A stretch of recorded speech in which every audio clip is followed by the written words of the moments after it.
विठ्ठलाची आस कधी थांबायची नाही.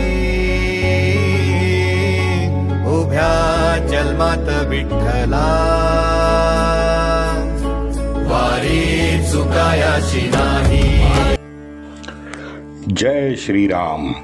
योगेश अनंत काले सभी सुनने वालों को प्यार भरा नमस्कार.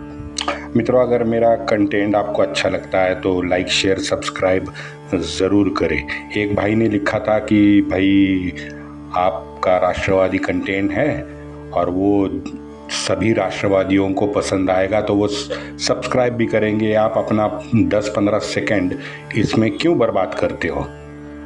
भाई ऐसा है, ये सेवा का काम मैं कर रहा हूँ, तो सेवा करने का काम करते हुए मैं एरोगेंट नहीं हो सकता. इसलिए प्रार्थना कर रहा हूँ कि लाइक शेयर सब्सक्राइब ज़रूर करें और लाइक का बटन दबाना ना भूलें.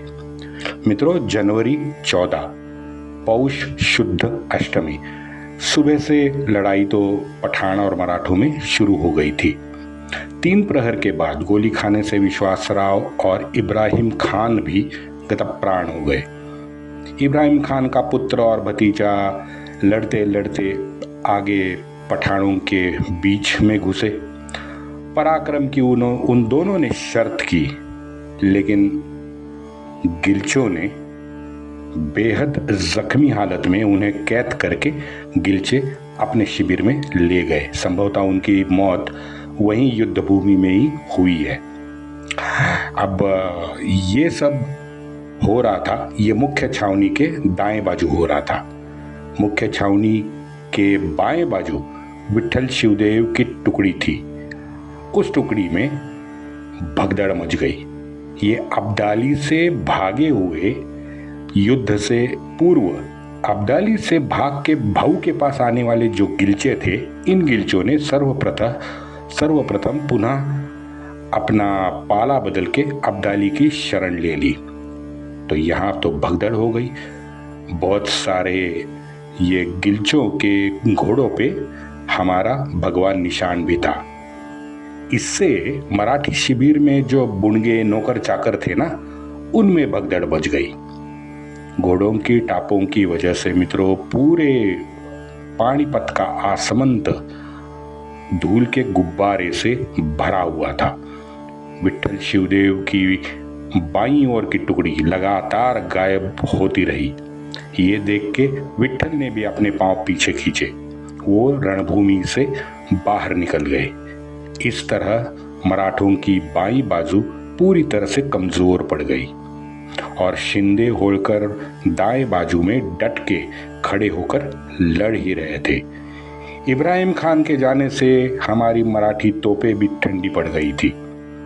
रोहिला अब मुख्य छावनी के निशाने की टुकड़ी की ओर बढ़ गए. जनको जी और मुकुंद जी शिंदे, ये दोनों लड़ते लड़ते अब राइट हैंड साइड से भाऊ के पास आ गए. वहीं मल्लारबा दाईं ओर अकेले लड़ रहे थे, लेकिन गिलचों ने उन्हें पीछे ढकेलना शुरू किया.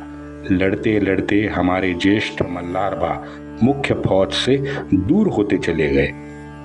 यहाँ निशानी के पास मुख्य छावनी के आगे भाऊ बेफाम होके लड़ रहे थे. मारो मारो चिल्ला रहे थे, मार काट कर रहे थे. यहाँ पेशवे सरकार के जो राजनीतिक अधिकारी हैं, नाना फडणवीस जैसे, वो अब भागना उन्होंने शुरू किया.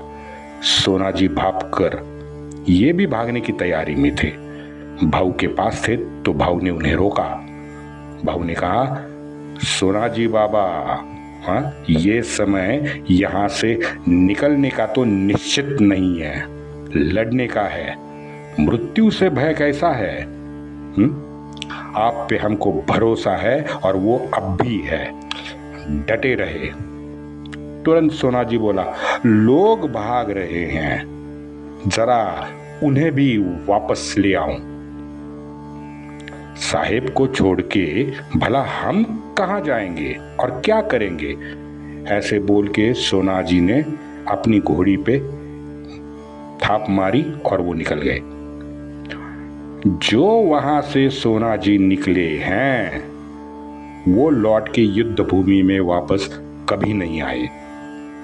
मुकुंद जी बाजू में थे, वो क्रोधित हुए। मुकुंद जी बोले, ऐसे क्षात्र धर्मियों पर मुकुंद जी जम के बरसे।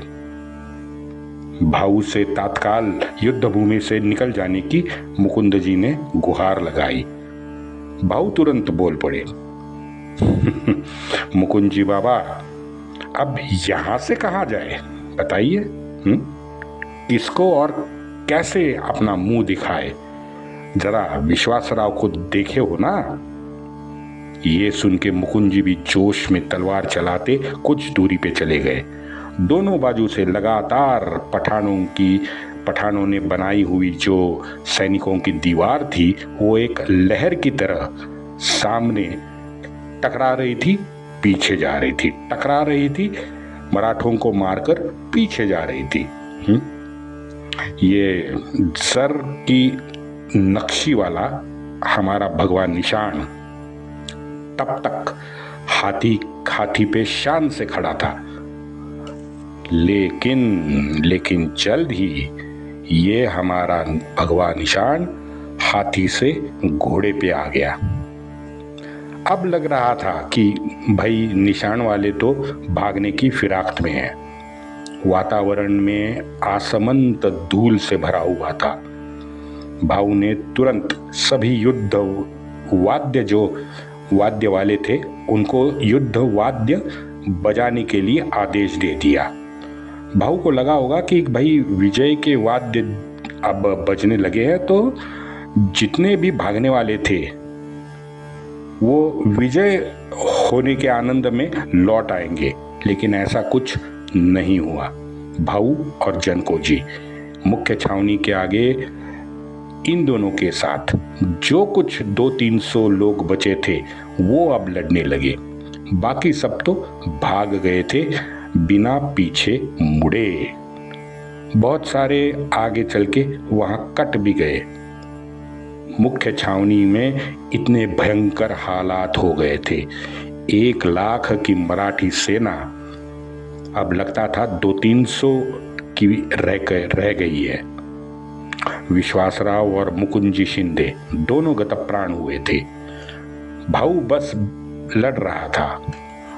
आजू बाजू कौन है, कितने हैं, उसको सुधी नहीं थी। ये जानने की कोशिश ही नहीं उसने की। बस सुध बुध खो के भाऊ लड़ता रहा। पठानों का उसके लिए जो पठानों ने घेरा डाला था वो ज्यादा गहरा और आकुंचित होने लगा। भाऊ और जनको जी अकेले दोनों अभिमन्यु की तरह घेरे में फंस गए थे। आगे क्या हुआ, दोनों का अंत कैसे हुआ, किसी को नहीं पता चला। विश्वासराव का हाथी और भाऊ साहब की घोड़ी, ये दोनों शुजा के शिविर में दाखिल होते लोगों ने देखी। मित्रों, पेशवा खबर में भाऊ और जनको जी के साथ यशवंतराव पवार का भी नाम लिया गया है। तो इनको यशवंतराव पवार जैसे महान सरदार को भी आदरांजलि। अब भाऊ, जनको जी और यशवंतराव, ये तीनों का नाम पेशवे बखर में लिया गया है, जिनके अंत के बारे में पेशवे बखरकार भी बेखबर है। उसने कुछ नहीं लिखा है। लेकिन एक बात अलग है कि पेशवे बखरकार आगे के शब्द कहता है। वो कहता है, पाणीपतास अब्दालीस पुरते मोडले। मोडले का शब्दशः अर्थ तोड़ देना है। तो बखरकार कहता है अब्दालीस पुरते तोड़ दिया। अब्दालीस कैसे तोड़ दिया? मराठे हार गए तो। अब ये वाक्य का अर्थ है, शायद ये वाक्य पानीपत में सुबह से 10-11 बजे तक की जो कहानी है ना, वो बखरकार यहाँ पे लिख रहा है, ऐसे लगता है। जहाँ विश्वासराव के गिरने तक हमें मालूम है अब कि मराठे पूरी तरह से युद्ध में हावी थे। विश्वासराव के गिरने के बाद तुरंत सभी बचे हुए जो मावड़े थे उन मावड़ों का एक बॉल की संरचना बना के घुसने की योजना भाऊ ने बनाई। लेकिन इतने अल्प समय में, इतने फैले हुए मैदान में युद्ध चल रहा था, उस युद्ध के बीच में इन सबको इकट्ठा करना असंभव था। भाऊ ने थोड़ी बहुत कोशिश की।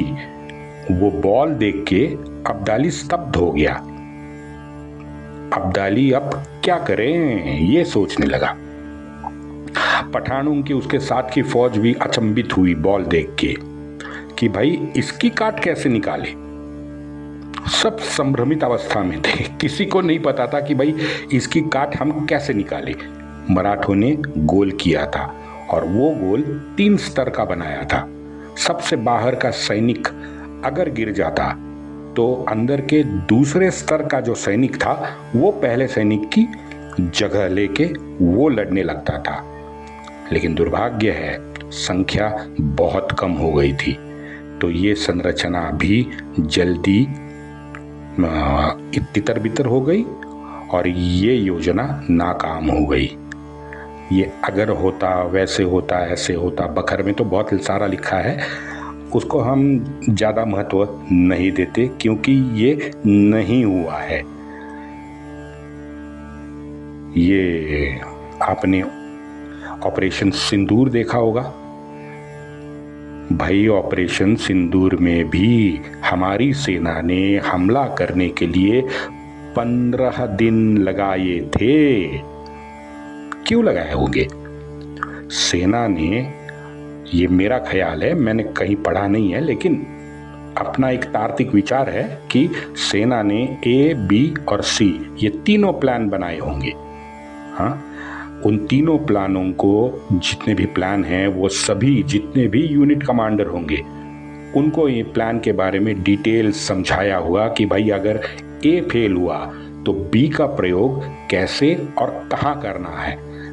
अब पता नहीं वगैरह ऐसा ही कुछ हुआ होगा क्योंकि हमें ज़्यादा ज्ञान तो है नहीं मुझे, पर स्ट्रैटेजी के तहत ये काम होते हैं ये निश्चित हमें पता है। मराठी सेना में 14 जनवरी 1761 में वो ABC प्लान दिखता ही नहीं है यार। शायद प्लान B मराठों के पास या भाऊ के पास कुछ था ही नहीं। हाँ, कुछ प्रहर के बाद जितने भी मराठी सरदार थे वो अपनी अपनी टुकड़ियां लेकर स्वतंत्र तरह से लड़ रहे थे। उनमें कोई समन्वय हमें शाम को 5 बजे तक नहीं दिखता। नाना एक बार पत्र में कहता है कि निशानी के साथ पूरी तरतूत की गई थी।